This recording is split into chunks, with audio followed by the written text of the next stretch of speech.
जय संतोषी माता।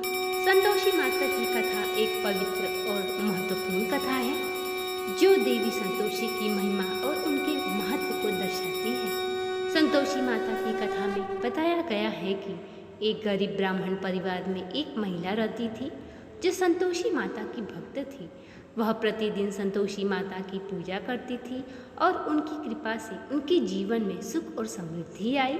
संतोषी माता की कथा में यह भी बताया गया है कि जो व्यक्ति संतोषी माता की पूजा करता है और उनकी कथा सुनता है उसके जीवन में सुख समृद्धि और शांति का वास होता है। संतोषी माता की कृपा से व्यक्ति के सभी कष्ट दूर हो जाते हैं और उसे मोक्ष की भी प्राप्ति होती है। कथा को श्रद्धापूर्वक सुने और पूर्ण सुने। अब आइए सुनते हैं संतोषी माता की कथा। एक बुढ़िया थी, उसके 7 बेटे थे। 6 कमाने वाले थे जबकि एक निकम्मा था। बुढ़िया 6 बेटों को रसोई बनाती, भोजन करवाती और उनमें से जो कुछ जूठन बचता वो 7वें को दे देती। एक दिन वह पत्नी से बोला, देखो मेरी माँ का मुझ पर कितना प्रेम है। वह बोली, क्यों नहीं, सबका जूठा बचा जो तुमको खिलाती है। वह बोला, ऐसा नहीं हो सकता, मैं जब तक आंखों से ना देख लूँ मान नहीं सकता। बहू हंसकर बोली, देख लोगे तब तो मानोगे। कुछ दिन बाद त्योहार आया। घर में 7 प्रकार के भोजन और चूरमे के लड्डू बने। वहाँ जांचने के लिए सिर में दुखने का बहाना बनाकर पतला वस्त्र सिर पर ओढ़े रसोई घर में सो गया। वह कपड़े में से सब देखता रहा। 6 भाई भोजन करने आए। उसने देखा कि माँ ने उनके लिए सुंदर सुंदर आसन बिछाना कर नाना प्रकार की रसोई परोसी और आग्रह करके उन्हें जिवाया। वह देखता रहा। 6 भोजन भाई करके उठे तब उनकी जूठी थालियों में से लड्डू के टुकड़े उठाकर एक लड्डू बनाया। जूठन साफ कर बुढ़िया माँ ने उसे पुकारा, बेटा 6 भाई भोजन कर गए, अब तू ही बाकी है, उठ तू भी अब भोजन कर ले। वह कहने लगा, माँ मुझे भोजन नहीं करना, मैं अब परदेश जा रहा हूँ। माँ ने कहा, कल जाता हो तो आज ही चला जा। वह बोला, हाँ माँ मैं आज ही चला जा रहा हूँ। यह कहकर वह घर से निकल गया। 7वें बेटे का परदेश जाना चलते चलते समय पत्नी की उसे याद आई और वह कहने लगा, अब मैं परदेश जा रहा हूँ। और कहने लगा कि मैं जाऊँ परदेश को, आऊँगा कुछ काल, तुम रहियो संतोष से धर्म अपनो पाल। वह कहती है, जाओ पिया आनंद से, हमरो सोच हटाए, राम भरोसे मैं रहूँ, ईश्वर तुम्हें सहाय। यह कहकर वह कहता है कि यह अंगूठी ले लो और अपनी कुछ निशानी मुझे दे दो। तब वह कहती है कि मेरे पास क्या है, ये गोबर भरे हाथ है। यह कहकर उसकी पीठ पे गोबर के हाथ की थाप मार देती है। अब वह वहाँ से चल देता है। चलते चलते दूर देश में पहुँचता है। वहाँ पर एक साहूकार की दुकान थी। वह कहता है, सेठ मुझे नौकरी पे रख लो। साहूकार कहता है कि ठीक है, परंतु वह पूछता है कि तनख्वाह क्या दोगे। साहूकार कहता है, काम देखकर दाम मिलेंगे। अब वह साहूकार के यहाँ नौकरी करने लगा। वह सुबह 7 बजे से नौकरी बजाने लगा। साहूकार का देखते देखते सारा लेन देन सब कुछ वह संभालने लगा और बहुत ही होशियार बन गया। साहूकार ने कहा कि अब मैं परदेश जा रहा हूँ, तू मेरा काम धंधा संभाल लेना। इस प्रकार साहूकार वहाँ से चला गया। साहूकार के साथ 8 नौकर थे। वे सब चक्कर खाने लगे, अरे ये तो बहुत होशियार बन गया है। अब 3 महीने में ही उसे आधे मुनाफे का हिस्सेदार बना दिया गया। वह कुछ ही वर्ष में नामी सेठ बन गया। अब उसे सारे लोग सेठ जी का खास व्यक्ति कहकर बुलाने लगे। अब यहाँ उसकी पत्नी को उसके सास ससुर दुख देने लगे। सारी गृहस्थी का काम करवाते उसे लकड़ी लेने जंगल में भेजते। इसी बीच घर से आटे से जो भूसी निकलती उसकी रोटी बनाकर रख दी जाती और फूटे नारियल की नरेली में पानी रख दी जाती। एक दिन वह लकड़ी लेने जा रही थी कि रास्ते में बहुत सी स्त्रियां संतोषी माता का व्रत करती दिखाई दी। संतोषी माता का व्रत वह देखने लगी और पूछने लगी कि यह किसका व्रत है। बहनों, तुम किस देवता का व्रत करती हो और उसके करने से क्या फल मिलता है? यदि तुम इस व्रत का विधान मुझे समझाकर कहोगी तो मैं भी तुम्हारा बड़ा एहसान मानूंगी। तब उनमें से एक स्त्री बोली कि सुनो, यह संतोषी माता का व्रत है। इसके करने से निर्धनता और दरिद्रता का नाश होता है और जो कुछ भी मन में कामना होती है सब संतोषी माता की कृपा से पूरी हो जाती है। तब उसने उस व्रत की विधि पूछी। संतोषी की माता का व्रत की विधि वह भक्तिहीन स्त्री बोली कि 1.25 आने का गुड़ चना लेना, इच्छा हो तो 1.25 आने का लेना या 1.25 रुपये सहूलियत के अनुसार लाना। बिना परेशानी और श्रद्धा व प्रेम से जितना भी बन पड़े सवाया लेना। प्रत्येक शुक्रवार को निराहार रहकर कथा सुनना और इसके बीच क्रम टूटना नहीं चाहिए। लगातार नियम पालन करना।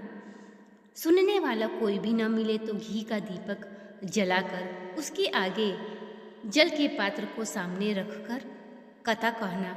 जब तक कार्य सिद्ध न हो नियम का पालन करना और कार्य सिद्ध हो जाने पर व्रत का उद्यापन करना। 3 मास में माता फल पूरा अवश्य ही करती हैं। यदि किसी के ग्रह खोटे भी हो तो भी माता वर्ष भर में कार्य सिद्ध करती हैं। फल की सिद्धि होने पर उद्यापन करना चाहिए, बीच में नहीं। उद्यापन में 2.5 सेर आटे का खाजा तथा इसी परिणाम से खीर तथा चने का साग करना चाहिए। 8 लड़कों को भोजन कराना चाहिए। जहाँ तक मिले देवर जेठ भाई बंधु के हो, न मिले तो रिश्तेदारों और पास पड़ोसियों को बुलाकर उन्हें भोजन कराना। शक्ति अनुसार दक्षिणा दे। माता का नियम पूरा करना। उस दिन घर में खटाई नहीं खाना चाहिए।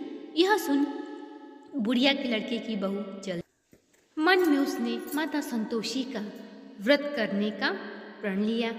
रास्ते में लकड़ी बेच के उसे उन पैसों से उसने गुड़ चना ले माता के व्रत की तैयारी कर आगे चली। सामने मंदिर देखकर पूछने लगी कि यह मंदिर किसका है। सब लोग कहने लगे कि यह संतोषी माता का मंदिर है।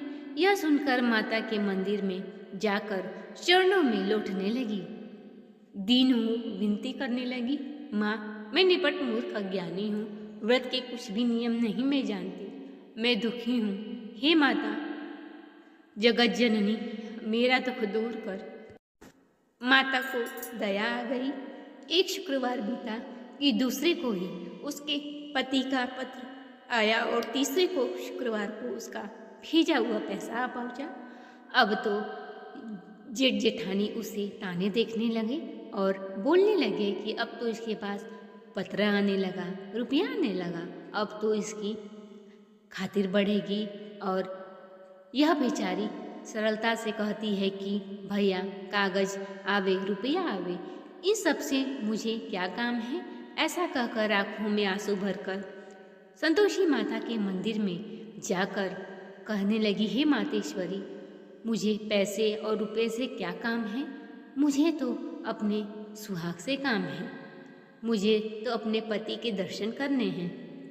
यह सुन माता उसके पति के स्वप्न में जाकर कहती है कि ये लड़के सोता है या जागता है। वह कहता है माता सोता भी नहीं हूँ जागता भी नहीं हूँ, बीच मझधार में हूँ। माता कहने लगी कि जा तेरी पत्नी तुझे याद करती है। वह बोला माता कैसे चला जाऊँ, लेन देन का कोई हिसाब चुकता नहीं हुआ है, बीच मझधार में हूँ कैसे चला जाऊँ। माँ कहती है कि तू चिंता मत कर, शुक्रवार के दिन घी का दीपक जलाकर दुकान पे जा बैठना, तेरा देखते देखते सारा लेन देन चुकता हो जाएगा। वह शुक्रवार के दिन घी का दीपक जला दुकान पे बैठकर नकद दाम में सौदा करने लगा। शाम तक धन का भारी ढेर लग गया। मन में माता का नाम ले चमत्कार देख प्रसन्न हो घर जाने के लिए गहना कपड़ा सामान खरीदने लगा। यहाँ काम से निपट तुरंत घर को रवाना हुआ। उधर उसकी पत्नी जंगल से लकड़ी लेने जाती है। लौटते वक्त माता जी के मंदिर में विश्राम करती है। वह तो उसके प्रतिदिन रुकने का स्थान जो ठहरा। धूल उड़ती देख वह माता से पूछती है कि माता यह धूल कैसे उड़ रही है। माता कहती है कि हे पुत्री तेरा पति आ रहा है, अब तू ऐसा कर लकड़ी के 3 गट्ठर बना, एक गट्ठर मेरे मंदिर पे रख, दूसरा नदी किनारे और तीसरा अपने सिर पर रख। तेरे पति को लकड़ियों का गट्ठा देखकर मोह पैदा होगा और वह यहाँ रुकेगा। नाश्ता पानी खाकर माँ से मिलने जाएगा, तब तू लकड़ियों का बोझ उठाकर जाना और चौका में गट्ठर डालकर जोर से आवाज़ देना कि लो सासू जी, लकड़ियों का गट्ठा लो, भूसी की रोटी दो, नारियल के खोपड़े में पानी दो, आज कौन मेहमान आया है। इस प्रकार यह सुनकर बहू कहती है, ठीक है माताजी। यह कहकर वह लकड़ियों के 3 गट्ठे लेकर आती है, एक माता के मंदिर पर, दूसरा नदी किनारे पर लेकर, और इतने में वह मुसाफिर आ पहुँचता है। लकड़ियों का गट्ठा देखकर वह विश्राम करके गांव को चल दिया। उसी समय सिर पर लकड़ी का गट्ठा लेकर वह उबली हुई आती है और लकड़ियों का भारी बोझ आंगन में डालकर जोर से 3 आवाज़ देती है, लो सासू जी, लकड़ियों का गट्ठा लो, भूसी की रोटी दो, आज कौन मेहमान आया है। यह सुनकर उसकी सास बाहर आकर अपने दिए हुए कष्टों को भुलाने हेतु कहती है कि बहू ऐसा क्यों करती है, तेरा मालिक ही तो आया है, आप बैठ, मीठा भात खा, भोजन कर, कपड़े गहने पहन। उसकी आवाज़ सुन उसका पति बाहर आता है, अंगूठी देख व्याकुल हो जाता है। माँ से पूछता है कि यह कौन है। माँ कहती है, ये तेरी पत्नी है, पूरे दिन भटकती फिरती है, दिन में 4 बार आकर खा जाती है, घर का कोई कामकाज भी नहीं करती। यह सुन वह कहता है, माता मैंने इसे भी देखा और तुम्हें भी, अब मुझे दूसरे घर की चाबी दो तो मैं इसमें रहूँगा। वह दूसरे घर की चाबी लेकर सारा सामान जमाता है, राजमहल जैसा ठाट बाट बन जाता है। अब पत्नी कहती है कि मुझे शुक्रवार व्रत का उद्यापन करना है। पति कहता है, खुशी से कर ले। वह शुक्रवार व्रत की उद्यापन की तैयारी करती है और अपने जेठ जेठानी के लड़कों को भोजन के लिए कहने जाती है। जेठानी अपने बच्चों को सिखा देती है कि तुम भोजन के तुरंत बाद खटाई मांगना, खटाई ना मिले तो पैसे मांगना। यह सुन जेठानी के लड़के भोजन करने आते हैं। वह कहते हैं कि हमें खटाई खाने को दो। भोजन करने के उपरांत वह कहती है कि खटाई किसी को नहीं मिलेगी, यह संतोषी माता का व्रत का उद्यापन है, इसमें खटाई नहीं खाई जाती। वह कहते हैं कि पैसे दो। बहू को यह पता नहीं था, वह पैसे दे देती हैं। वह तुरंत ही दुकान से खटाई खरीद कर खाने लगते हैं। अब तो माता जी बहू पर अपना क्रोध दिखाती हैं। साहूकार के नौकर उसके पति को पकड़ कर ले जाते हैं और तब सास ससुर जेठानी सब ताने देने लगते हैं, चोरी करके धन इकट्ठा कर लाया था, इस कारण साहूकार के नौकर इसे पकड़ कर ले गए। वह रोती हुई माता के मंदिर में जाती है कि माता हंसा कर क्यों रोने लगी। तब माता कहती है कि तूने खटाई देकर मेरा व्रत भंग किया है, इस कारण तुम्हारी यह दशा हो रही है। वह कहती है, माता मैं तुम्हारा उद्यापन फिर करूँगी, मुझे क्षमा करें। वह फिर उद्यापन की तैयारी करती है और माता कहती है कि जा, तेरा पति तुझे रास्ते में आता मिलेगा। उसका पति रास्ते में आता मिलता है। वह कहता है, कहाँ गए थे? तब वो कहते हैं कि साहूकार का कुछ लेन देन हिसाब बाकी था, वही चुकता करने गया था। खुशी खुशी वह उद्यापन की तैयारी कर उद्यापन करती है, गांव के लड़कों को लाके भोजन कराती है। माता के उद्यापन करने के पश्चात माता सोचती है कि ये तो रोज़ मेरे मंदिर आती हैं, क्यों न आज मैं ही इसके घर चलूँ।